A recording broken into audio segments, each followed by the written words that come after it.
And now we're on to the feature films of day 2. We saw a selection of some pretty strong contenders and maybe one not so much. We're off to a strong start anyway with Chocolate Strawberry Vanilla, that is an Australian horror movie.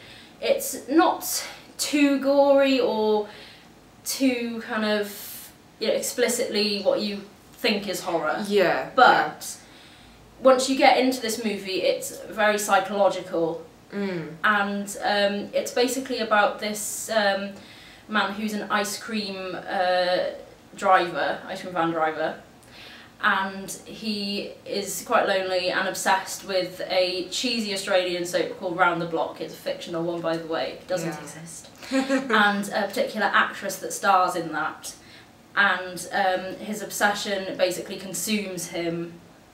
And he's bullied, and he's always been bullied, and it's... Yeah, it's sort of, you've got this very fragile character, and the performance of Glenn Maynard as Warren is just phenomenal, because you spend the most time with him, so you really have to connect, and he is the glue of that film. He holds everything together. I mean, I really liked his character, like, even though obviously he's not the most stable of people. Yeah. There's just some sort of vulnerability about him that you really do feel for.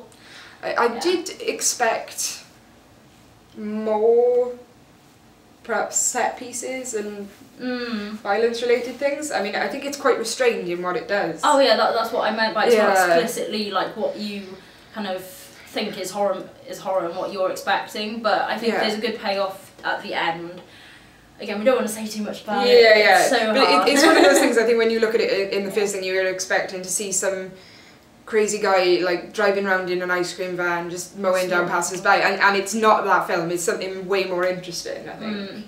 Yeah, and I mean, it did get me, because there was a cat-related thing there that was like, oh my god, first thing in the morning, just no, I'm a cat lover, so that wasn't very good, it's a bit traumatic. Just slightly. And even more traumatic was the next film, Starry Eyes, which, of course, Hayley, you backed that horse, didn't you? I did back that horse, but this basically is telling me to learn my lesson and not get like high expectations with certain films.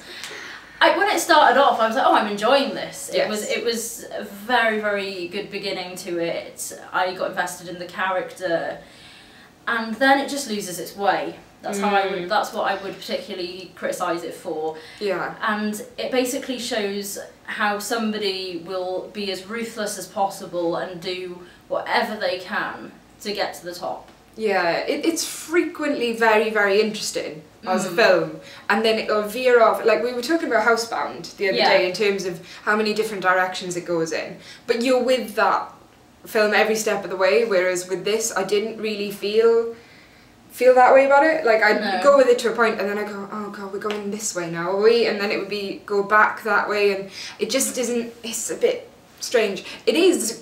Some of the light effects are quite effective. Oh, definitely. And it does put you in sort of a similar frame of mind, I guess, as the main character. And her anxiety attacks are perfectly handled as well. It's, that's really good. But yeah, it just didn't really come together.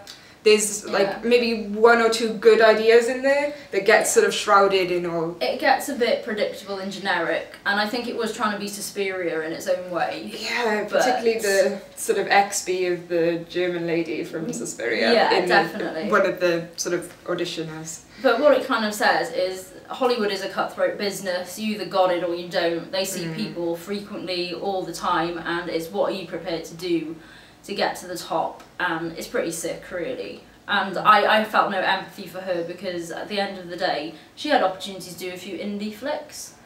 Yes. But she just, it was like, no, nothing was good enough for her, so yeah. But yeah, it was interesting. I got your letter from the postman just the other day, so I decided to write you this song,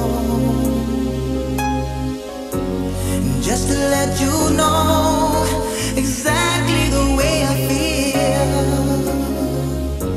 to let you know my love's for real, because I love